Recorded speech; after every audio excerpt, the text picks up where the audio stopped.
La Metamorfosis por Franz Kafka. 3, capítulo 1, parte 3. ¿Han entendido ustedes una sola palabra?, preguntó el apoderado a los padres. ¿O es que nos toma por tontos? Por el amor de Dios, exclamó la madre entre sollozos. Quizá esté gravemente enfermo y nosotros lo atormentamos. Greta, Greta, gritó entonces. ¿Qué, madre?, dijo la hermana desde el otro lado. Se comunicaba a través de la habitación de Gregorio. Tienes que ir inmediatamente al médico. Gregorio está enfermo. Rápido, a buscar al médico. ¿Acabas de oír hablar a Gregorio? Es una voz de animal, dijo el apoderado en un tono de voz extremadamente bajo comparado con los gritos de la madre. ¡Ana! ¡Ana!, gritó el padre en dirección a la cocina a través de la antesala y dando palmadas. Ve a buscar inmediatamente un cerrajero. Y ya corrían las dos muchachas haciendo ruido con sus faldas por la antesala. ¿Cómo se habría vestido la hermana tan deprisa? Y abrieron la puerta de par en par. No se oyó cerrar la puerta. Seguramente la habían dejado abierta, como suele ocurrir en las casas en las que ha ocurrido una gran desgracia. Pero Gregorio ya estaba mucho más tranquilo. Así es que ya no se entendían sus palabras, a pesar de que a él le habían parecido lo suficientemente claras, más claras que antes, sin duda, como consecuencia de que el oído se iba acostumbrando. Pero en todo caso, ya se creía en el hecho de que algo andaba mal respecto a Gregorio, y se estaba dispuesto a prestarle ayuda. La decisión y seguridad con que fueron tomadas las primeras disposiciones le sentaron bien. De nuevo, se consideró incluido en el círculo humano y esperaba de ambos, del médico y del cerrajero, sin distinguirlos del todo entre sí, excelentes y sorprendentes resultados. Con el fin de tener una voz lo más clara posible en las decisivas conversaciones que se avecinaban, tosió un poco, esforzándose, sin embargo, por hacerlo con mucha moderación, porque posiblemente incluso ese ruido sonaba de una forma distinta a la voz humana, hecho que no confiaba poder distinguir él mismo. Mientras tanto, en la habitación contigua reinaba el silencio. Quizás los padres estaban sentados a la mesa con el apoderado y cuchicheaban. Quizá todos estaban arrimados a la puerta y escuchaban. Gregorio se acercó lentamente a la puerta con la ayuda de la silla. Allí la soltó. Se arrojó contra la puerta. Se mantuvo erguido sobre ella. Las callosidades de sus patitas estaban provistas de una sustancia pegajosa, y descansó allí durante un momento del esfuerzo realizado. A continuación, comenzó a girar con la boca la llave, que estaba dentro de la cerradura. Por desgracia, no parecía tener dientes propiamente dichos. ¿Con qué iba a agarrar la llave? Pero, por el contrario, las mandíbulas eran, desde luego, muy poderosas. Con su ayuda puso la llave, efectivamente, en movimiento, y no se daba cuenta de que, sin duda, se estaba causando algún daño, porque un líquido parduzco le salía de la boca, chorreaba por la llave y goteaba hasta el suelo. Escuchen ustedes, dijo el apoderado en la habitación contigua. Está dando la vuelta a la llave.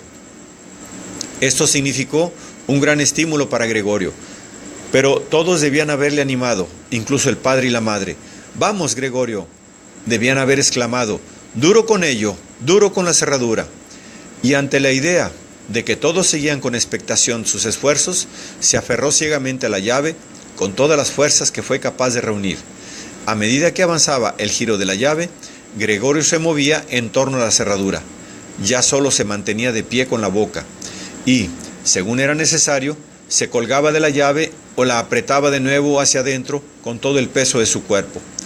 El sonido agudo de la cerradura, que se abrió por fin, despertó del todo a Gregorio. Respirando profundamente, dijo para sus adentros: «No he necesitado al cerrajero», y apoyó la cabeza sobre el picaporte para abrir la puerta del todo. Cuando tuvo que abrir la puerta de esta forma, esta estaba ya bastante abierta y todavía no se le veía.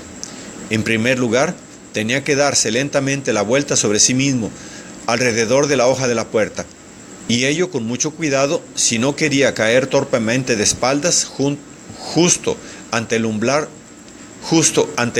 de la habitación. Todavía estaba absorto en llevar a cabo aquel difícil movimiento y no tenía tiempo de prestar atención a otra cosa, cuando escuchó al apoderado lanzar en voz alta un ¡oh!, que sonó como un silbido del viento.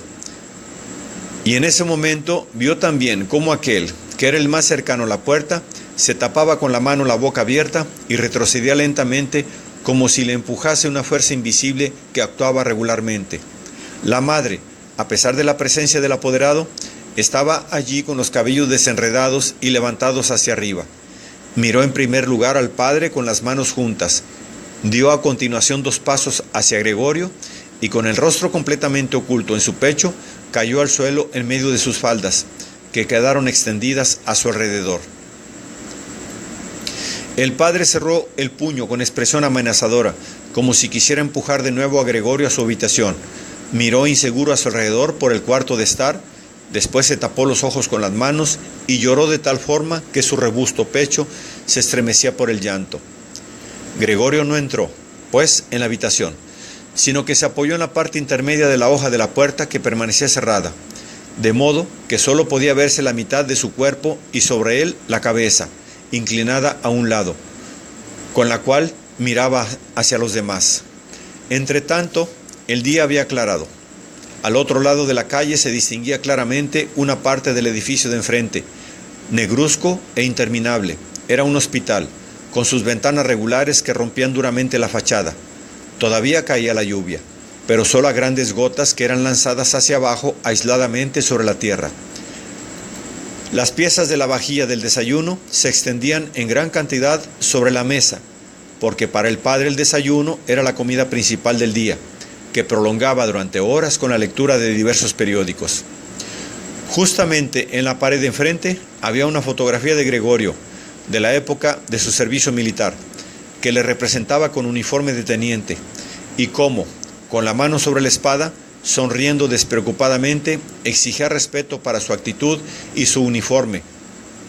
La puerta del vestíbulo estaba abierta y se podía ver el rellano de la escalera y el comienzo de la misma, que conducían hacia abajo. Bueno, dijo Gregorio, y era completamente consciente de que era el único que había conservado la tranquilidad. Me vestiré inmediatamente, empaquetaré el muestrario y saldré de viaje. ¿Quieren dejarme marchar? Bueno, señor apoderado, ya ve usted que no soy obstinado y me gusta trabajar. Viajar es fatigoso, pero no podría vivir sin viajar. ¿A dónde va usted, señor apoderado? ¿Al almacén? ¿Sí? ¿Lo contará usted todo, tal como es en realidad? En un momento dado, puede uno ser incapaz de trabajar, pero después llega el momento preciso de acordarse de los servicios prestados y de pensar que después, una vez superado el obstáculo, uno trabajará, con toda seguridad, con más celo y concentración. Yo le debo mucho al jefe, bien lo sabe usted. Por otra parte, tengo a mi cuidado a mis padres y a mi hermana. Estoy en un aprieto, pero saldré de él. Pero no me la haga usted más difícil de lo que ya es. Póngase de mi parte en el almacén. Ya sé que no se quiere bien al viajante. Se piensa que gana un montón de dinero y se da la gran vida. Es cierto que no hay una razón especial para meditar a fondo sobre este prejuicio. Pero usted, señor apoderado, usted tiene una visión de conjunto de las circunstancias mejor que la que tiene el resto del personal. Sí, en confianza, incluso una visión de conjunto mejor que la del mismo jefe, que, en su condición de empresario, cambia fácilmente de opinión en perjuicio del empleado. También usted sabe muy bien que el viajante, que casi todo el año está fuera del almacén, puede convertirse fácilmente en víctima de murmuraciones, casualidades y quejas infundadas, contra las que le resulta absolutamente imposible defenderse, porque la mayoría de las veces no se entera de ellas, y más tarde, cuando agotado, ha terminado un viaje, siente sobre su propia carne, una vez en el hogar, las funestas consecuencias cuyas causas no puede comprender. Señor apoderado, no se marche usted sin haberme dicho una palabra que me demuestre que, al menos en una pequeña parte, me da usted la razón. Pero el apoderado ya se había dado la vuelta a las primeras palabras de Gregorio, y por encima del hombro, que se movía convulsivamente, miraba hacia Gregorio, poniendo los labios en forma de morro, y mientras Gregorio hablaba, no estuvo quieto ni un momento, sino que, sin perderle de vista, se iba deslizando hacia la puerta, pero muy lentamente, como si existiese una prohibición secreta de abandonar la habitación. Ya se encontraba en el vestíbulo y, a juzgar por el movimiento repentino con que sacó el pie por última vez del cuarto de estar, podría haberse creído que acababa de quemarse la suela. Ya en el vestíbulo, extendió la mano derecha lejos de sí y en dirección a la escalera, como si allí le esperase realmente una salvación sobrenatural.